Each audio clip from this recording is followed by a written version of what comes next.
Hello, beautiful souls. Welcome to another episode of the Quantum Alchemy podcast. So today we have special guest. Her name is also Bianca. Can you pronounce your last name for me? Zawadski. Perfect. All right. So Bianca's on a mission to guide people into healing from chaotic and emotionally neglectful backgrounds. With a rich background as an ex-family lawyer, she's also a counseling psychology master's student, a certified coach, and a certified yoga teacher who blends empathy, insight, and empowerment into her practice. She specializes in helping individuals overcome low self-esteem and emotional challenges rooted in toxic family relationship. She teaches skills that you don't normally learn in school, like communication, boundaries, and emotional regulation, and helps you discover self-worth, peace, joy, and emotional balance. So, Bianca, welcome onto the show. We are super excited to have you.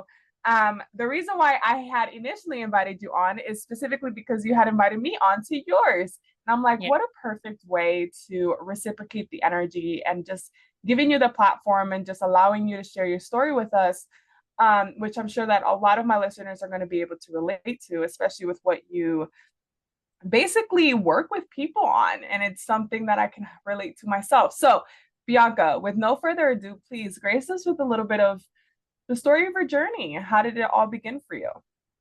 Yeah. So my name is also Bianca, as you've said. I thought that was so funny because not only was I pulled to your energy when I think it was on Threads that we connected, but then Yeah. I saw your name was Bianca and I'm like, oh, that's hilarious.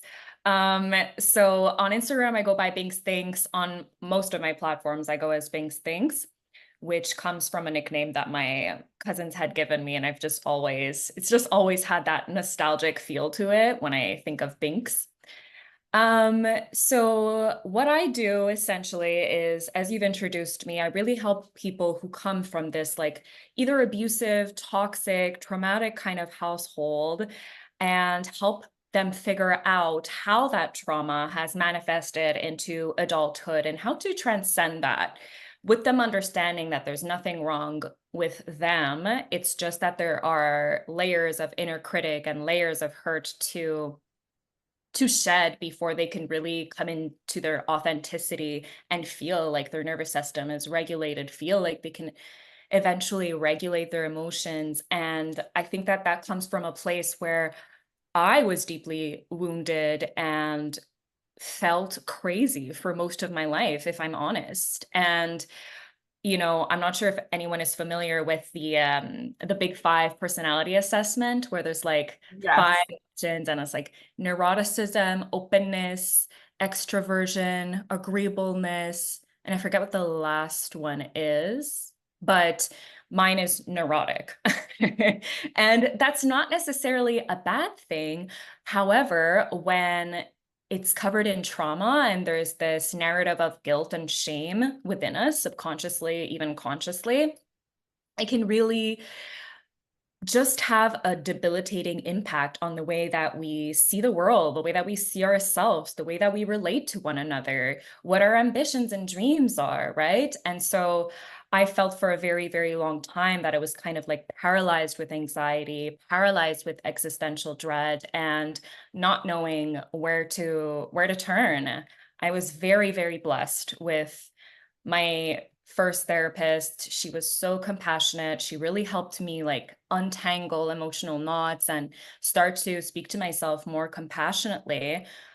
But I think what I realized from therapy and what she also guided me to do was to explore more somatic ways of healing. So whether that be through yoga, breath work, mindfulness, and I saw such a drastic impact on my life, when I was at a standstill in therapy where I'm like, I physiologically still feel terrible, even though like my mindset is a little bit better.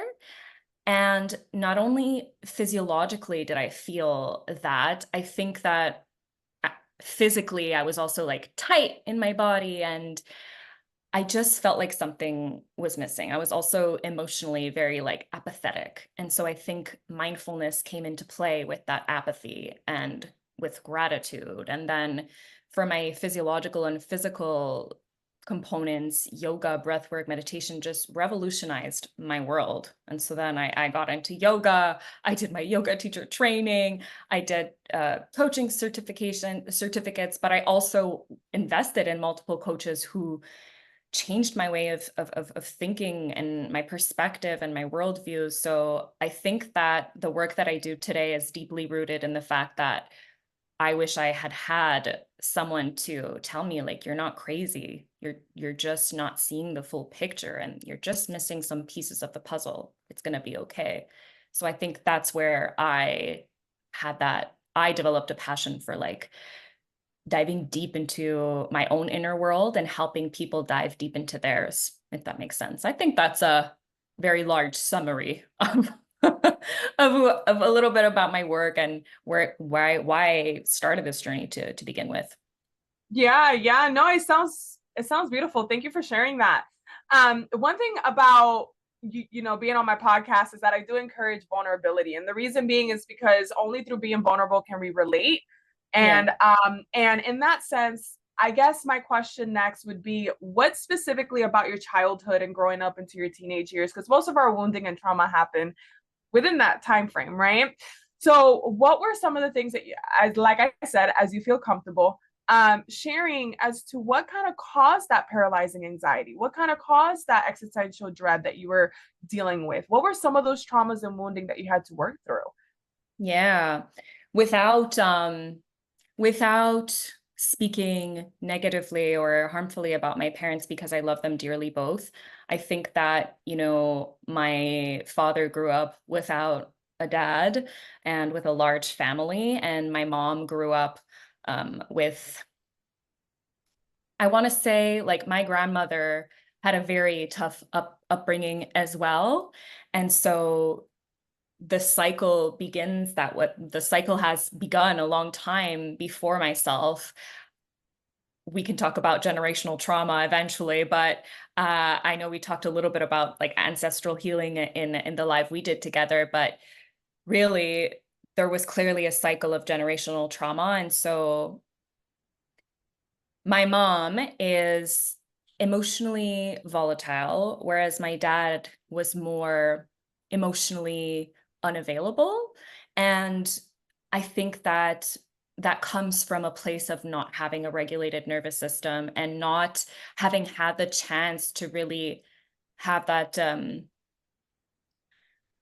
time to be inquisitive about our inner worlds and who we are.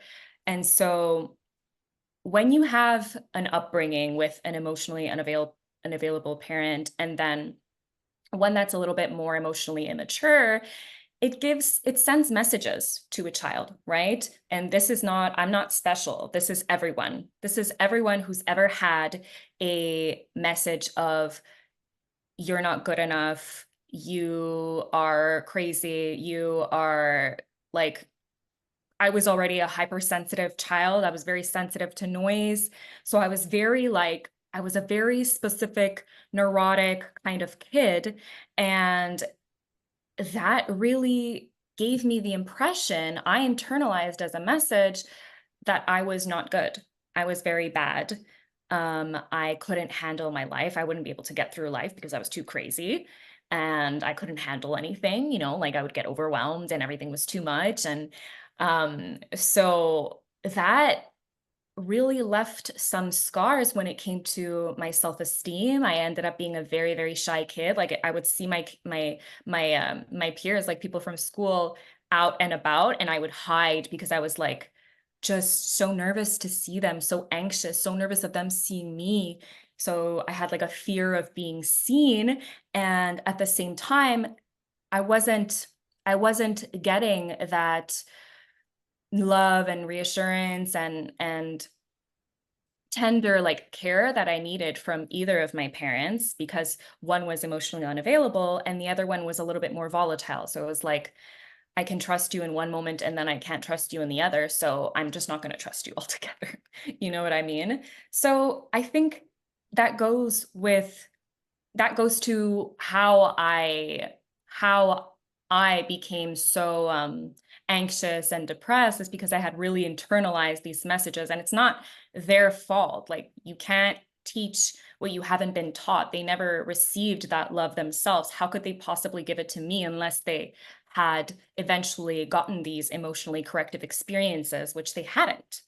So my role in that was to give myself, through support, but also through myself, these emotionally corrective experiences, these spiritually corrective experiences, holistic corrective experiences, where I could internalize a new way of relating to myself, my world.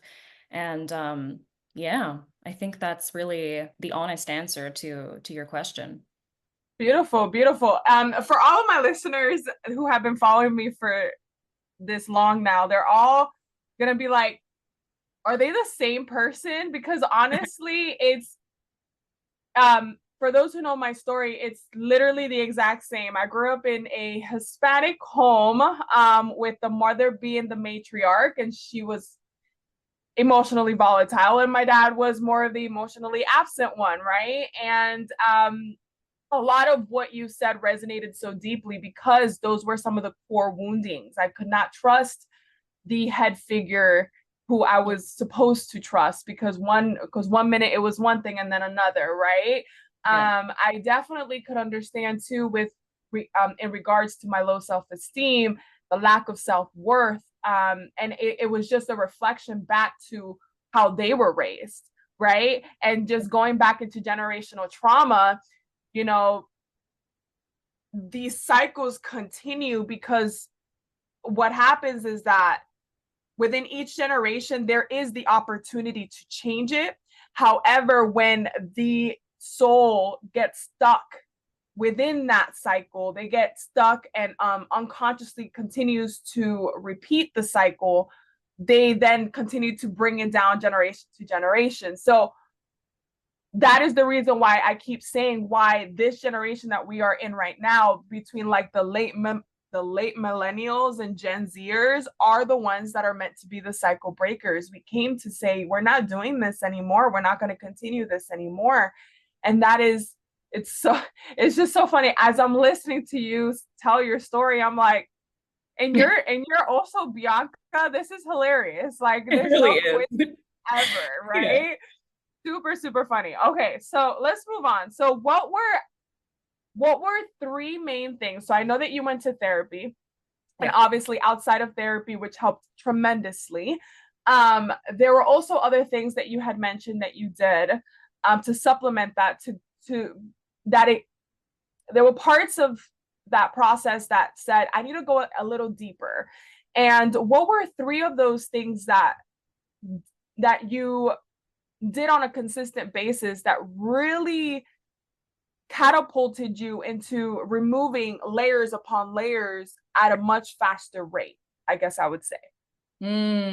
That's a really good question.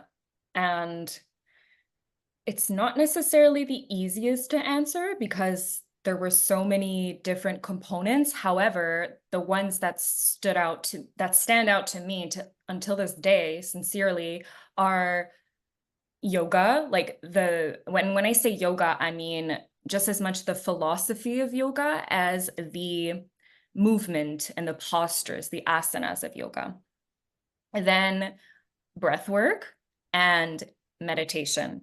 Yoga, because the philosophy of yoga, because at the end of the day, what yoga really means is union between the collective and the individual consciousness. And I had never related to my world in that way. You know, I come from a very like Christian background, and I still honor that lineage, and I still love Jesus, but I see the world differently, and I incorporate different elements. And I think that spirituality is a little bit different it's different to everybody, but I also think that there is a tendency to like constrain ourselves in a box, and I don't resonate with that. So yoga philosophy, but also the asanas of yoga that really helped me like release trauma that was deep in my fascia, like our connective tissues. Our body holds on to trauma. If you guys have read The Body Says No, When the Body Says No by Gabor Mate, or The Body Keeps the Score, something like that by Vanderkok, they'll explain how much the body is impacted. And so there's a lot of physical releasing to be done in this 3D world. So that's why yoga philosophy and the asanas helped me immensely. I can't even begin to say, but just having that intuitive movement where you're listening to your body's signals and you're synchronizing your breath with it can be so healing.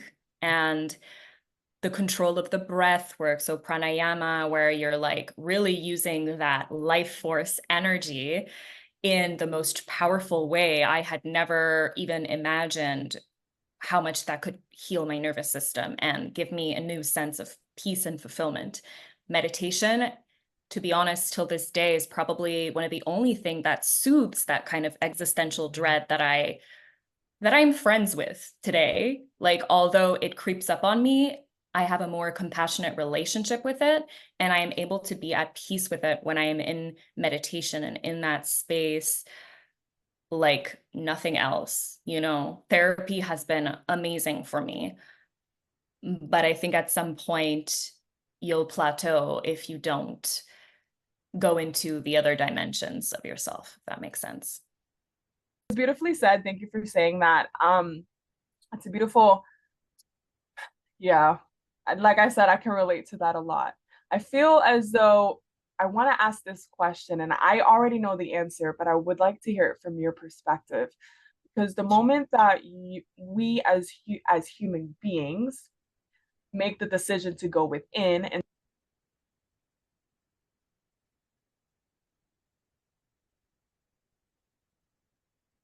Oh no, I can't hear you again. So sorry. I don't know why. MacBook Air microphone. Okay. can you hear me? Yeah. Okay. Okay. So what's the last thing you heard? I want to ask you this question. I already know the answer, I think, but I want to hear it from your Perspective. Okay. perspective. So when we start having, we as spiritual beings, souls having a human experience, we know that the entire experience is spiritual, but we do not know that until we become conscious. The moment that we say, okay, we're going to go within and we make that decision, we're going to do this, we're going to go inside, we're going to figure this out, we're going to heal, we're going to do what we need to do. In that process, in that journey, there are certain major key lessons that happens that allows us to then move on to the next part of the healing process, right? I want to ask you, for you, and I feel like I already know the answer because of how you explained your story. What was your ultimate lesson that really was able to be like it was like a breakthrough for you? That's a really good question. And a powerful one at that.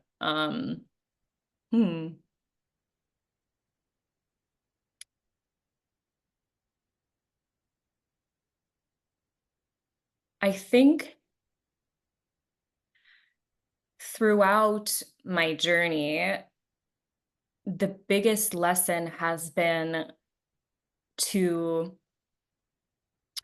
for someone who's been in like their masculine energy a lot, there's been a lesson of letting go and of like of co-creation with God, with the universe, with Mother Earth, considering that when you are a highly anxious person, a highly neurotic person, there's this false sense of urgency, this false sense of control when there really is not much of it, So I think this is a life lesson for me, a repeated letting go and resisting the urge to create and embody anything forcefully, but just coming back into that inner wisdom instead of trying to control and navigate. And when there is clearly a higher intelligence at stake here, although we're co-creating, there's just a big, big lesson of letting go. And it's one that I repeat to myself every day. And it's why I make it a point to meditate every day, because otherwise I go back to the Why can't it just happen the exact way I want it, when I want it, how I want it? That's like a Capricorn personality type A, like, that's something I will probably struggle with over and over in a different way as I learn to heal and as I go through the spiral and things come back to my attention differently and I learn to respond differently, but definitely a lesson of like letting go. Letting go. Beautiful, beautiful. I would deem that synonymous to surrendering, right? I feel like two of the biggest lessons that I have to learn also over and over is surrendering and forgiving. Both. Yeah. Yeah. Surrendering and forgiving. And I honestly thought you were going to say forgiving, but surrendering is very, very true as well. And the reason why I say forgiving is because as you were speaking about your parents and as you were speaking about your experience, there is this sense of loving compassion that you speak on them too. And today I can say the same thing about my parents. I can still tell my story and how their actions and their thoughts and their words affected me, but I don't have to say it, or not that I don't have to say it, I say it in a way that's loving and compassionate. And I mean that through the act of forgiveness and the layers of forgiveness that I had to do, not only for myself, for them, for the experience, for everything. And I don't know why Spirit keeps coming forth saying, yes, that's a lesson that somebody who's going to listen to this is going to need. And just recently too, I had a plant medicine ceremony where it was like a deep lesson of surrendering. Like, you need to surrender. Like, surrendering for me is more of like just trusting unconditionally as well, just trusting unconditionally in the process. And I feel like, just like you, now Capricorn is my descendant. I am a Cancer rising. So I can understand that. I'm also personality type A. But there was this the last couple of months as we've been growing and we've been evolving, and as you can see, the online space is just booming, and just so many beautiful souls are coming online with wanting to help the collective in their own unique way.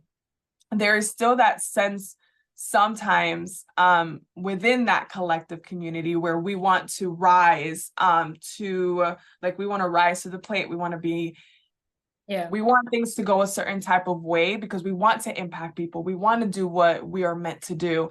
And that can sometimes then translate into that form of control. Like, I want it to look this way. Why aren't people coming? Why is it that whatever, right? And that form of control was really causing a lot of anxiety and a lot of undue stress. Like, it was just more like self-inflicted stress because it was really unnecessary, but it was part of the process of learning to surrender and just trusting unconditionally in the process, that once you make that proclamation that I am love, I give love, I will act in love, I act in love, I think in love, everything I do is love because I am love. The process itself, the universe is, naturally about evolution. It wants to keep surviving, right? And so it's gonna give you everything you need in order to allow that to happen. And based on your story, you kind of just went from the unconscious to becoming conscious to them saying, okay, and then following the breadcrumbs inside of you, just following the breadcrumbs and like peeling back those layers one by one. And we're not always fully healed when we come online and we start talking about our journey. It's not like we're 100% healed. And a lot of people have that misconception, right? And it's more about just peeling back those layers, and those layers that you've peeled back, then you can still show up as authentic and as raw as you are able to be, because you've expanded yourself to hold more space to be able to be in that capacity for others as you still work through it. So thank you for that, and thank you for doing the work. Thank you for being vulnerable. So let's go ahead and move forward. So what is next for you? Like, where do you see yourself going? What is the vision? What does your future look like? That's so funny that you brought up, like, people think you're all fully healed when you're out there on the internet and you're like trying to teach as best as you can just so you can help whoever might stumble onto your page and needs some inspiration, needs some message that resonates and that makes them feel less alone. But the truth is, we're continuously healing. Like, this is a lifetime journey. And I think that having clients only gives us, it's kind of like becoming a teacher and healer gives you the space to expand and come into a higher level of accountability, which has been deeply transformative for me. I used to think like, and I didn't know how much this stemmed in my own fear of like being insignificant and my existential dread. I thought that I wanted to become like this massive influencer online and that I wanted to make like millions of dollars and be like anybody could think about and talk about, like a Jordan Peterson type thing, all to realize that that's not actually it, that I'm here to to share a specific message for specific people that it'll resonate with. I'm open to working with a lot of people, but I don't need to keep focusing on this like immortality project of becoming significant and powerful in everyone's eyes or in my own to like prove my own worth. The more I get closer to loving myself compassionately, the more I realize that I'm open to a lot of different possibilities that I wasn't before. Like, just starting to do all of these lives, I realized how much I loved to interview and to discuss, even if like there are two viewers, two people that heard it. I don't give a shit. I love it. I love it. And I feel like if I love it as a generator, my human design, then I'm hiring the vibrations of the collective regardless. And so I I do have a vision where well, first of all, in 2020, December 2025, I will be a counselor, like a certified psych counselor. So in Quebec, I'll be a psychotherapist. So I'm definitely excited to start that work. But thank you. I'm also excited about my like coaching business because I think that there's a lot more wiggle room for like holistic care in the coaching space. Whereas in psychotherapy, although things are evolving and people are implementing more Eastern philosophy and more nervous system regulation and so on and so on, there's still like some fear and resistance, which is totally fine. But I know what has been healing for me. I know what I've seen be healing for people. I know what I've researched, and so I don't want to be limited within my title and within my like professional career.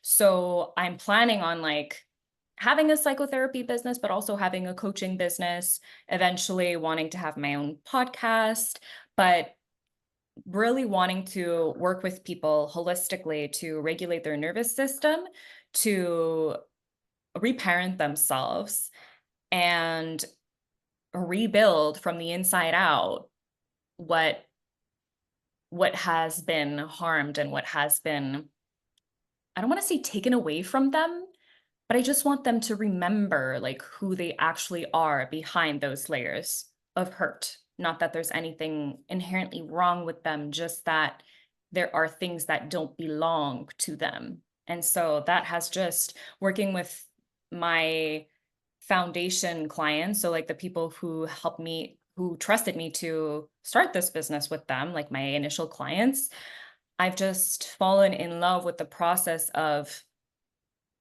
seeing them question their inner critic, seeing them speak a little bit more compassionately to themselves, like catch themselves when they are not being fair towards themselves, and just regulating their nervous system in a way that maybe they hadn't thought of, but they really resonate with. So there's no specific plan, but I am looking forward to having this business go full time and be able to create freedom for myself and hopefully reciprocate and give that to a lot of my clients as well. I hope that this business can become philanthropic as well. Like I would like to be able to be in a position where I can help communities that are in need.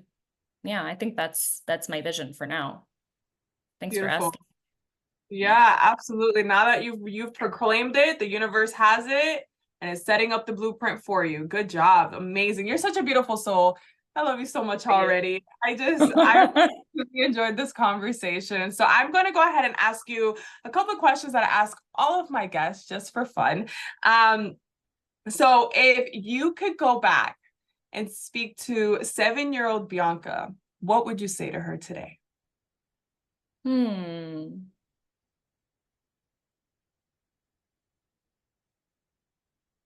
Hmm.